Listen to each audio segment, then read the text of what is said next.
أعوذ بالله من الشيطان الرجيم بسم الله الرحمن الرحيم وهو الذي مرج البحرين هذا عذب فرات وهذا ملح أجاج وجعل بينهما برزخا وحجرا محجورا وهو الذي خلق من الماء بشرا فجعله نسبا وصهرا وكان ربك قديرا۔ اور اللہ وہ ذات ہے جس نے دو دریاؤں کو آپس میں ملا دیا۔ یہ میٹھا دریا ہے جس سے پیاس بجھتی ہے، اور یہ نمکین اور کڑوا ہے، اور ان دونوں کے درمیان ایک ایسی آڑ اور رکاوٹ بنائی ہے کہ جس کو ان دونوں میں سے کوئی پار نہیں کر سکتا۔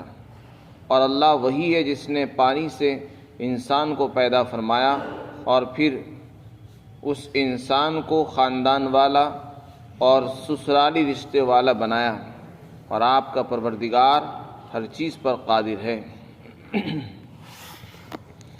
اللہ نے اپنی قدرت کاملہ کے نشانیوں میں سے ایک نشانی یہاں پر ذکر فرمائی، مرج البحرین۔ مرج کے معنی ملنے کے آتے ہیں، بحر کے معنی دریا کے آتے ہیں۔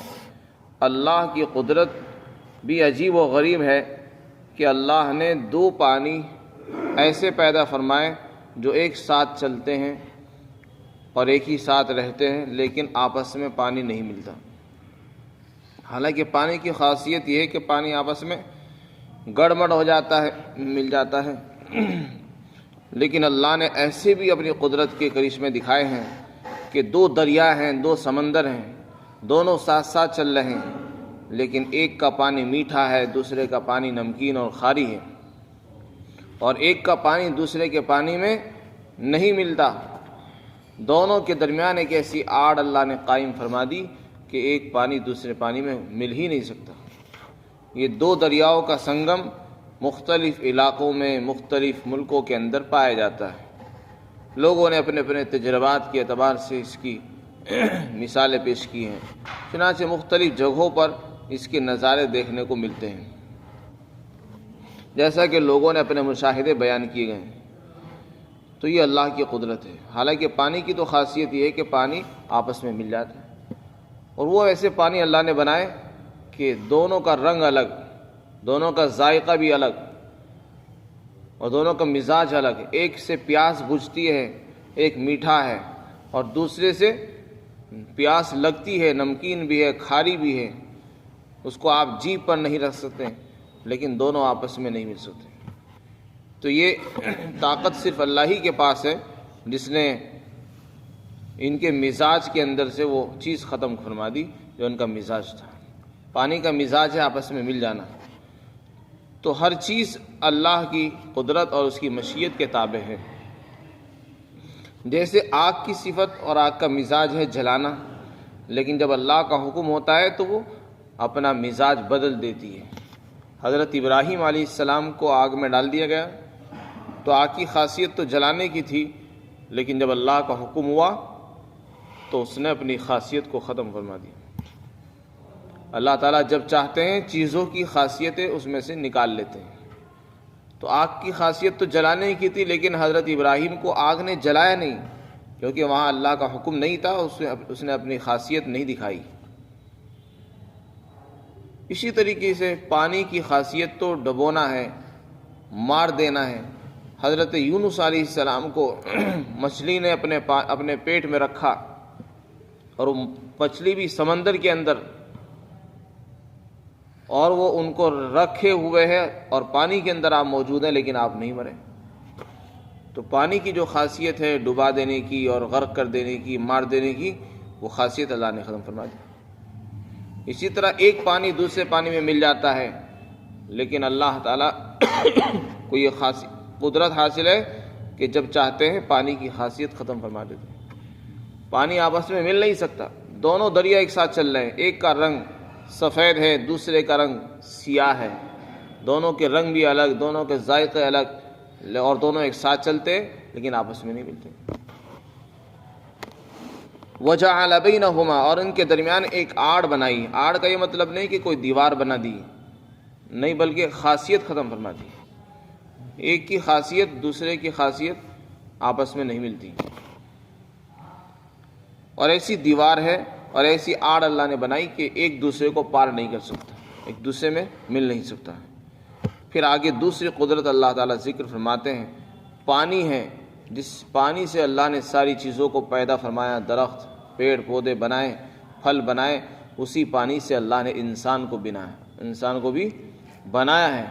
وَجَعَلْنَا مِنَ الْمَاءِ كُلَّ شَيْءٍ حَيٍّ، اللہ نے ہر چیز کو پانی سے پیدا فرمایا. یہ پانی بھی اللہ کی بڑی نعمت ہے، اسی سے انسان کھا رہا ہے، اسی سے پی رہا ہے، اسی سے اس کی زندگی ہے، اسی سے درختوں کو زندگی ملی ہوئی ہے، اسی سے پیڑ پودوں کو زندگی ملتی ہے. پانی نہ ملے تو انسان مر جائے، پانی نہیں ملتا تو جانور مر جاتے ہیں، کھیتیاں سوکھ جاتی ہیں، باغات خشک ہو جاتے ہیں، اور انسان بھوکا مرنے لگتا ہے پانی نہ ہونے کی وجہ سے. تو پانی بھی اللہ کی بڑی نعمت ہے. تو اس لیے اللہ کو یاد کرو. اللہ وہ ذات ہے جس نے ہمارے لیے ایسی نعمتیں عطا فرمائی جن سے ہم زندہ ہیں. اگر اللہ یہ اپنی نعمتیں ختم فرما دے تو کوئی زندہ نہیں رہ سکتا زمین پر. اور پھر اسی پانی سے اللہ نے انسان کو بنایا، اور انسان کو بنانے کے بعد پھر اس کے اندر اللہ نے کچھ خاصیتیں رکھی ہیں. انسان کو بنا دیا تو انسان اگر اکیلا رہتا تو اس کے لیے اکیلا زندگی گزارنا مشکل ہے، اس لیے کہ انسان جو ہے وہ چاہتا ہے انسیت کو. انسان انس سے بنا ہے، انسیت چاہتا ہے، وہ اکیلا نہیں رہ سکتا، وہ کسی کے ساتھ دل بہلانا چاہتا ہے. اگر اس کو اکیلا چھوڑ دیا جائے تو اس کی طبیعت اچاٹ ہو جاتی ہے اور وہ پریشان ہو جائے گا. وہ چاہتا ہے کہ میں لوگوں کے بیچ میں رہوں. تو اس لیے اللہ تعالیٰ نے اس کی تنہائی کو ختم کرنے کے لیے، اس کو انس دینے کے لیے اس کو خاندان والا بنا دیا. اس کو خاندان والا اللہ نے بنایا. چنانچہ انسان اکیلا ہوتا ہے، جب اس کی شادی ہوتی ہے تو میاں بیوی کے اختلاط سے اولاد پیدا ہوتی ہے.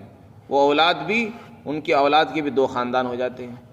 ایک ننیحال کہلاتا ہے، دوسرے کو ددیحال کہتے ہیں. تو دو خاندان آپس میں جڑ جاتے ہیں، اسی سے ان کا نسب اور حسب چلتا ہے.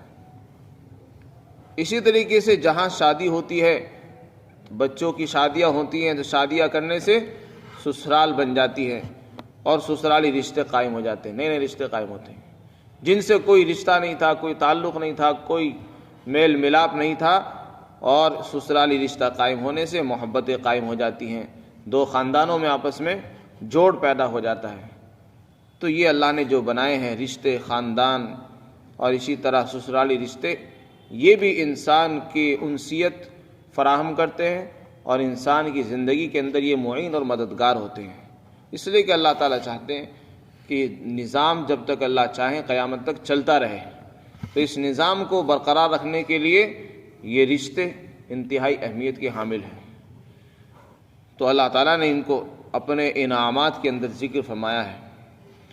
انسان کو چاہیے کہ ان خاندانوں کے ساتھ چلے، خاندانوں کو اپنائے، سسرالی اور خاندانی رشتے قائم کرے، اور ان رشتوں سے ہٹ کر غیر شرعی طریقے پر اپنی خواہشات کو پورا نہ کرے. ایسا نہ ہو کہ اس کا خاندان ختم ہو جائے، اس کا حسب اور نسب ختم ہو جائے، اور اس کی آنے والی نسلوں کا رشتہ اور تعلق ہی منقطع ہو جائے.